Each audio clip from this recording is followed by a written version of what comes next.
Good evening, everyone. The Winona and Montgomery County school systems consolidation is causing some tension. Some Montgomery County educators aren't opposed to the move, but they do have problems with the representation on the new school board.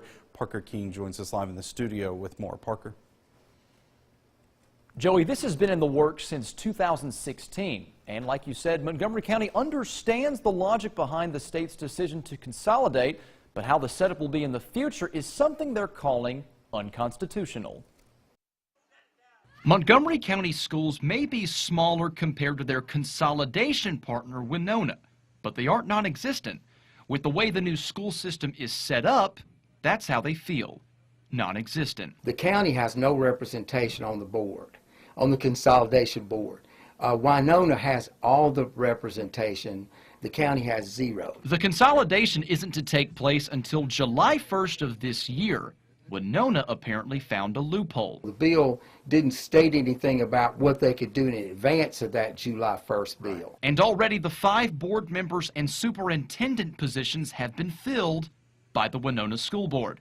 Montgomery County will get 2 of those 5 board spots in January of 2019.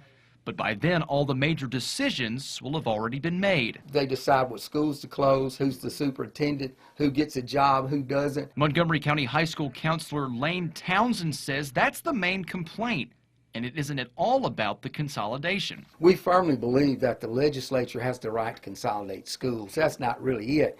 It's the fact that there's no representation for a whole side in this when there's supposed to be negotiations or something. You have all parties at the table. So Townsend reached out to the U.S. Department of Justice, making the case for Montgomery County, and the DOJ has taken an interest.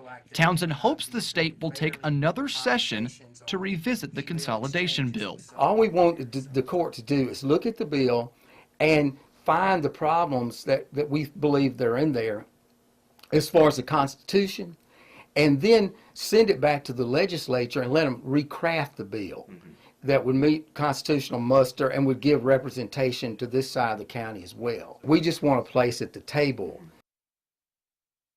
All of that has led us to where we are now, where a community-wide event is now being held at the Montgomery County Courthouse, which is where we find our Quentin Smith. He joins us live with how the county is voicing their concerns. Quentin?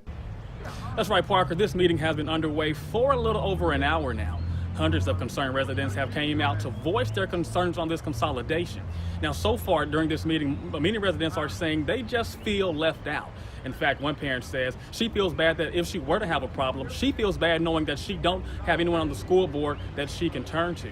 Parents are also saying that when schools consolidate, there will be job cuts. And they're saying that most of the job cuts will come from the Montgomery County schools and not Winona schools. And they want to know why. So right now there are a lot of questions, but no answers. And that's because no one from the Winona School Board or school district is on hand tonight to answer those questions.